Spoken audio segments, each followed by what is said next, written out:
The iron gate clanged shut, trapping him outside his own land. Neighbors whispered, and some smirked, as the HOA members locked the fence, declaring his ranch restricted. But they didn't know the truth. This wasn't a man who begged for entry. This was a man who owned the key to everything they thought they controlled. The gate was tall, black, and cold, stretching across the entrance of the ranch like a wall meant to keep him out. Onlookers gathered that morning as the Homeowners Association members stood proud, hands on their hips, as if they had won some war. A weathered man in his 40s, broad-shouldered and quiet, stood at the edge of the road. He carried no anger in his face, only a calm silence that unsettled those who watched. His name was Marcus Hale, and this was his land. Or so he thought. The HOA had declared otherwise. They had fenced off his ranch overnight, claiming community standards. The truth was simpler and uglier. Marcus didn't look like the rest of them. They thought they could corner him, humiliate him, strip him of dignity one locked gate at a time. Marcus didn't argue. He didn't shout. He simply stood there, his boots pressing into the dust, eyes steady on the men who dared to claim authority over him. Silence wrapped around him like armor. The crowd waited for him to break, to plead, but he never did. Marcus had lived in silence before. Years earlier, on foreign soil, he had stood guard while his brothers in arms fell around him. He remembered the sting of smoke in his lungs, the crack of gunfire that shook the earth, and the last words of a friend who had whispered, "Hold the line." When Marcus came home, he carried the weight of that promise. He bought the ranch not for wealth, but for peace. The land reminded him of open skies and the freedom his friends had died for. But peace never came easy. From the day he arrived, HOA officials had eyed him like an intruder. Letters filled his mailbox, demanding changes. His porch was too rustic. His horses were out of character. And now the fence, a barrier not just of metal, but of contempt. Still, Marcus remained unmoved. The board expected outrage, expected him to lash out.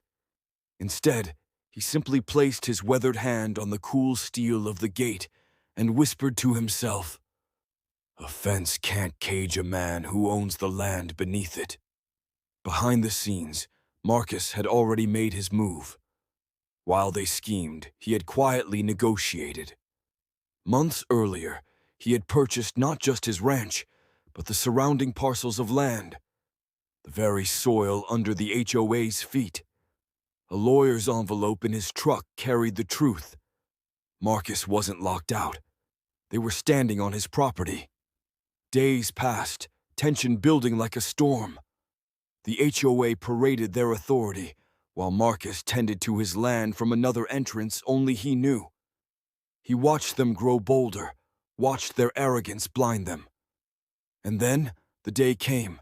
At the next community meeting, the board gathered at the clubhouse.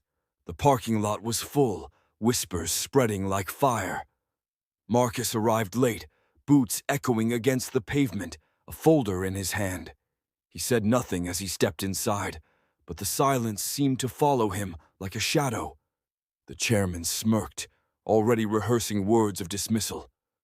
Marcus placed the folder on the table. Deeds, titles, ownership papers.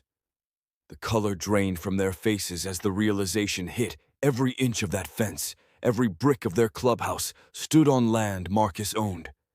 He looked at them, calm and unflinching.